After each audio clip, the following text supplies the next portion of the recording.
और इतना जानदार सवाल है ना, आप तो रोंगटे खड़े होने वाले अगर आपकी सवाल समझ में आ गया तो। बिल्कुल सर, अगर ये सवाल समझ में आ गया तो आप तो रोंगटे खड़े होने वाले हैं।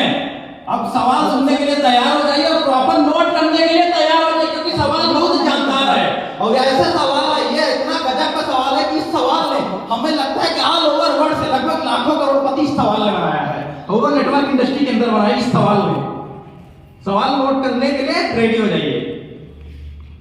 ठीक है, ये सवाल मेरे लिए खुद का था और ये सवाल आपके लिए भी है। जितने लोग इस सेशन के अंदर बैठे हुए हैं सबके लिए सवाल है। सवाल ये है, आप जिस भी करंट प्रोफेशन के अंदर है, हमें नहीं पता आप किस प्रोफेशन के अंदर है, अगर आप जॉब के अंदर है, बिजनेस के अंदर है, सेल्फ एम्प्लॉय के अंदर है, अगर आप खुद की प्लम्बर दुकान है, कपड़ा दुकान है, जनरल स्टोर की दुकान है, मर्चेंट की दुकान है, मेडिकल स्टोर है, आप ये मैटर नहीं करता कि आप किस प्रोफेशन से हैं।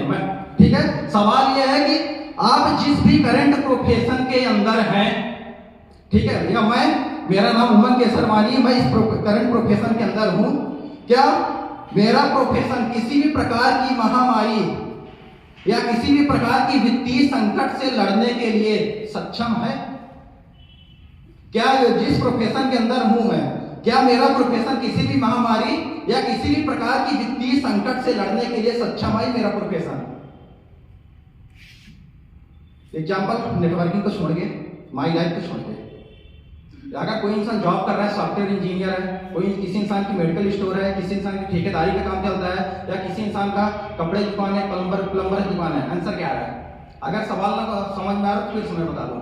महामारी बोले तो कोविड-19 जैसे भयानक बीमारी आई थी, भयानक एक प्रलय आया था इंडिया में, पूरे वर्ल्ड के अंदर।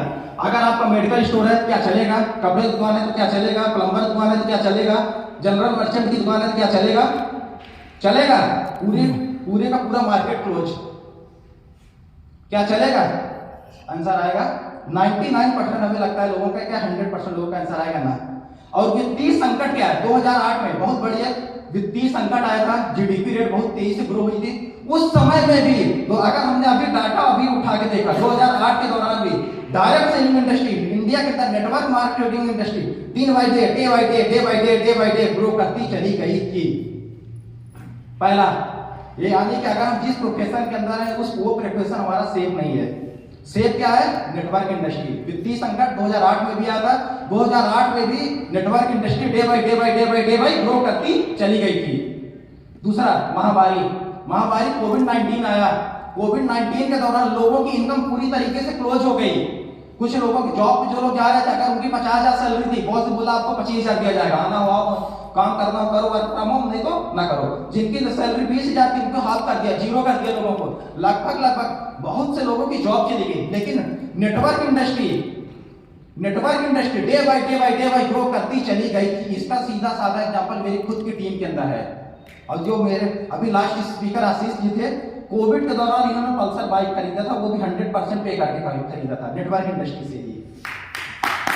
ठीक है, इसका मतलब क्या है? अगर आप नेटवर्क इंडस्ट्री के अंदर है, पूरी जी जान लगा दी। अगर आप जिस करंट प्रोफेशन को वरीयता दे रहे हैं, प्रायिकता दे रहे हैं, वैल्यू दे रहे हैं, अगर उस प्रोफेशन के अंदर आपका करियर सेफ नहीं समझ में आता ना, अगर आपको माई लाइफ स्टाइल अभी मिला है ना, तो पूरी जी जान लगा दीजिए, जितना जिद हो सके।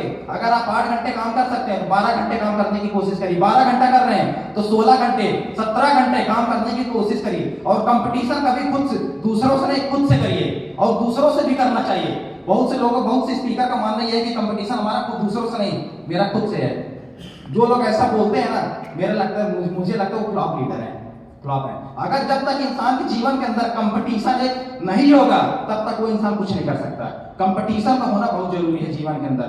तो यही वजह है, अगर आप 2 प्लान आज के डेट में कर रहे हैं, सामने वाला 5 प्लान कर रहा है, तो आपको रात चाहे सोना पड़े चाहे जगना पड़े, अगर सामने वाला आपका कलीग में कोई व्यक्ति नेटवर्क इंडस्ट्री के अंदर, अगर आपका कोई डीटीसी लेवल का बंदा है, या अगर आप टीसी है तो कोई टीसी है, तो वो एटीसी गया, तो सोचिए मैं उससे पहले डीटीसी बनूंगा।